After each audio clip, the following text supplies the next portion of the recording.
एक 14 साल के बच्चे ने सीरिया में दशकों से चले आ रहे असद परिवार की हुकूमत को उखाड़ फेंक दिया। चलिए जानते हैं सीरियन सिविल वॉर की पूरी कहानी।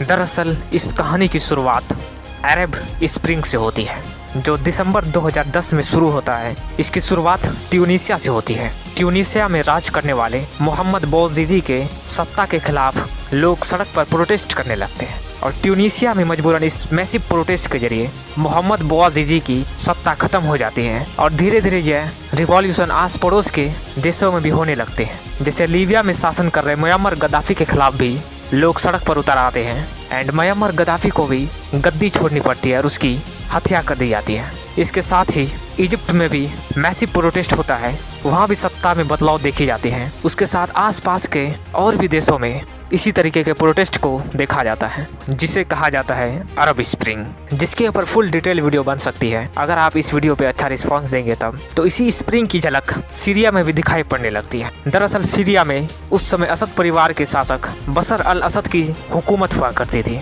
उस हुकूमत के खिलाफ तो दशकों से सीरियन जनता में आक्रोश था, लेकिन इस अरब स्प्रिंग ने इस आक्रोश में घी डालने का काम करते हैं। दरअसल ये कहानी मार्च 2011 की है, जब सीरिया के दारा शहर के एक स्कूल के दीवार पर एक 14 साल के लड़के ने, जिसका नाम मुआविया सियासनी होता है, वो स्कूल की दीवार पर लिखते हैं कि डॉक्टर अब आपकी बारी है। दरअसल बशर अल असद को सीरियन जनता डॉक्टर कहकर बुलाते थे एंड उसका निक नेम डॉक्टर था।